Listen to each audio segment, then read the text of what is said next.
People pay good money to see this movie. When they go out to a theater, they want cold sodas, hot popcorn, and no monsters in the projection booth. Everyone pretend podcasting isn't boring. Turn it off. Turn it off.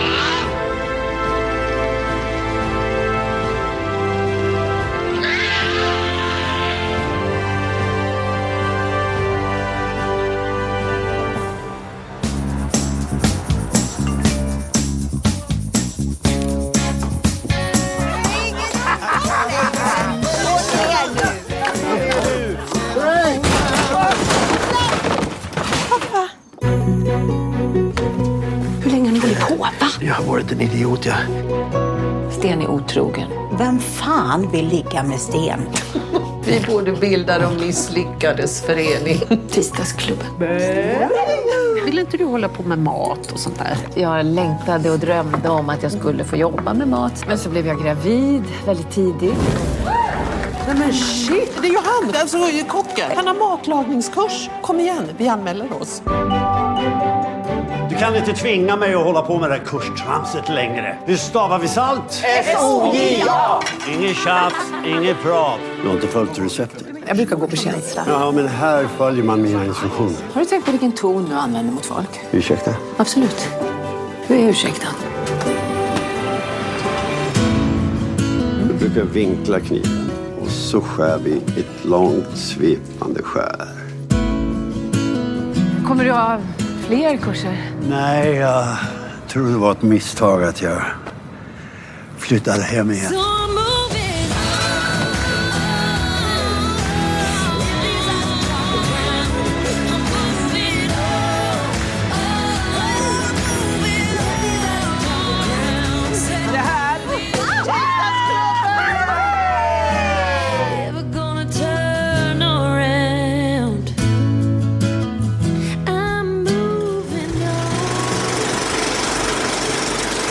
Hey folks, welcome to a special episode of the Projection Booth. So the good news is I got to speak with somebody that I've been wanting to talk to for years.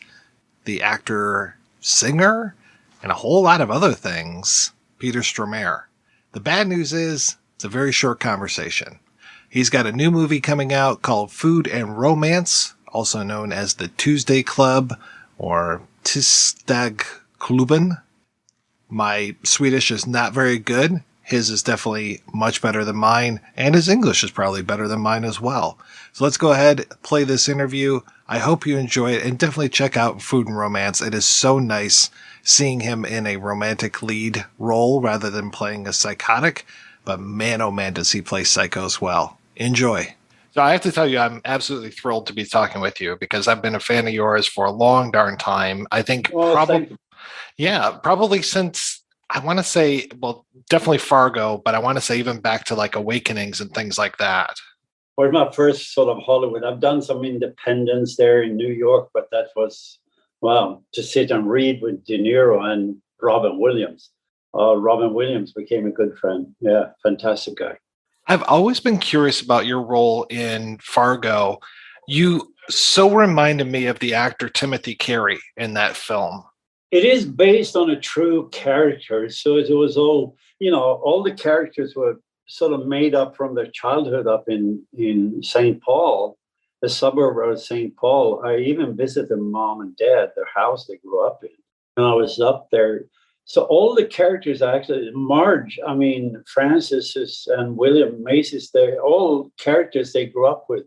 And the murder in the wood chipper was not this guy who did, but there was a murder or, a body disappeared in a wood chipper. So they blended all the guys together and the girl, the female characters and the male, and they wrote the story. And actually about more or less when they grew up as teenagers, that's what they said. And my character is based on a guy that was always quiet and smoked all the time. And he has some flavor of another character. And Ethan described him very much. And he never said the pancake house. He said the pancakes house in plural. So it's it's their idea, it's like maybe me writing about my upbringing in a small village in northern Sweden, characters from my childhood, and I make a story up. And so it was there. And I said, oh, it's just because I'm from Scandinavia. I have a great Minnesotan accent because I have no line. And I said, but he never really talked. He was always together with other guys who did the acting. But he went to jail. He went to jail because he did some bad things. But he was always silent, but always with a cigarette.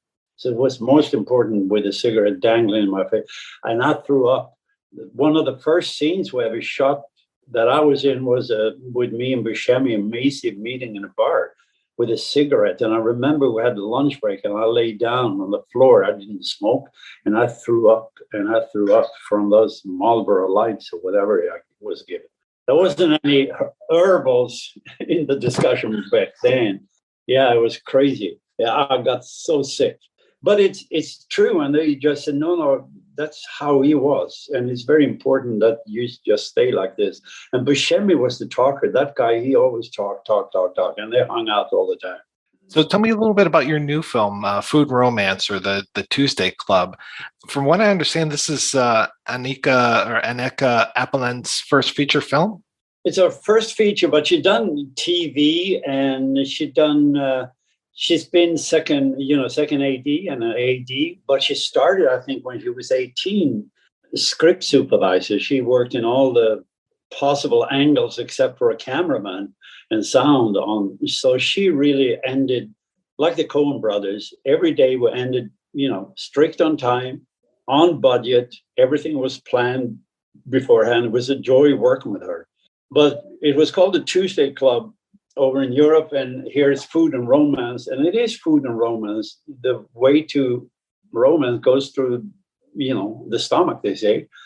And here, it was very important to me because, first of all, Marie, the lead actress, Marie Rickardson, she and I go way back. We went to the Academy of Acting in Sweden. We're from the northern Sweden. We got in from the same region in Sweden where we were in the local newspapers for decades because we're the only two who made it out to become actors at the National Theatre of Sweden. So when this project came up and she was the lead and she wanted me to do the male lead, I said, this is a dream come true. And she said, yeah, because we had a lot of admiration from each other from the beginning. She was talented, beautiful, but most of all, she was from the same region.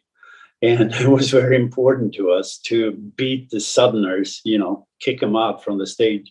We hit our 60s, both of us, and we talked about this is an important movie because it's written and originated by a female writer and a director. There's 3 girls in the leads. And there's a 4th one as being the daughter, and it's 3 producers. They're all female. This is a dream for a Hollywood studio to come up with. We're so very diverse here. All the girls are doing this movie, and one guy. And I was the only one there. But my perspective of life has always been you have to fulfill your dreams, and the desires won't disappear just because you turn 50 or 60 or 70 or 80. Love might become more important the older you get. To hold somebody might become more important. And it became important in this movie too, because from Annika, she's also hitting 60. She said, I want to show that people in their 60s have the same desires as somebody who's 20. So I think it's the first time we've seen 3 girls setting out. I think they've done it in Hollywood, with 3 older guys setting out and shooting up a bank and robbing a bank and saying, we deserve this. But here are 3 women, and there's not a shoot up, there's not a heist, there's nothing. It's about making food, going to a master chef class. And it's a very small little class. It's kind of a small little town. And there they find something extraordinary that changes their life. And he finds something extraordinary because in the first time in his life, he finds love, a physical love, a human love. He's never been married, never had any kids. He's been passionate about his work and he's in love with his work. But at the age of 65, he finds love.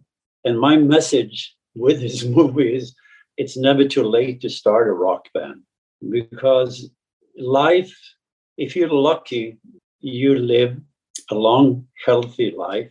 But if you deny your passions and your desires and dreams for not taking place in your body, you have denied yourself from a beautiful thing that you can have in this life. You have to nurture them, your passions and your dreams. The only one who can stop them is yourself, your own prejudice, how a human being should behave in this society.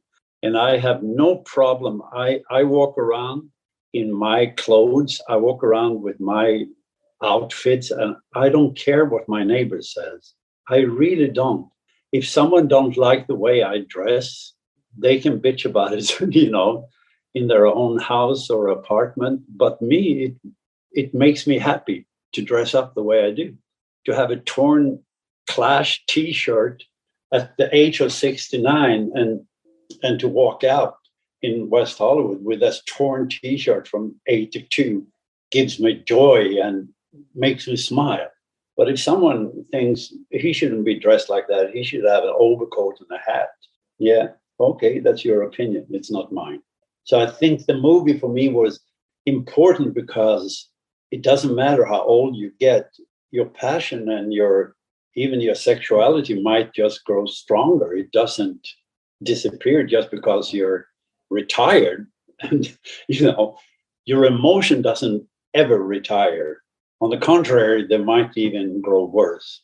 Sexuality won't go away. It won't go away. I'm a living proof. It was so nice to see you as a romantic lead. I mean, you've played all these different roles throughout all of these years, even the literal Prince of Darkness. But to see you as this romantic lead, I was like, oh, that's so nice. I promise I'm going to do more of them. Yeah. And with this movie now coming out, Hollywood might open their eyes and do a remake. Maybe I can do the same part again. Who knows? Or maybe there's going to be a lot of guns in that movie and a car chase and boom, crash, bang. We never know. We never know in this city what they do to a remake. Well, I know we have to go, so let me try to say tack så mycket. Oh, thank you. Tack ska du ha själv, Mike. Tacka.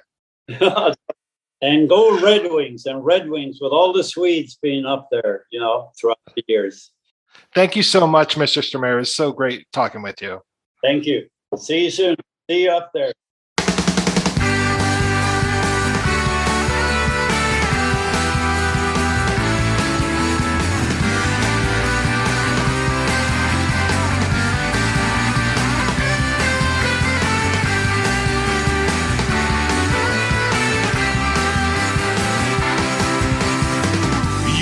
Gone a while, but I'll never forget your smile when you had to leave in the midst of every Christmas Eve. I knew why, 'cause Santa always stopped by. When you returned, you said, did you leave something for me? I rushed up to grab your hand, I said, look, Daddy, time is here again, don't know why I always cry. Christmas time is here again, I always cry. We'll have a new year again, but it'll be a Christmas without you. A happy new year, may I wish this all come true.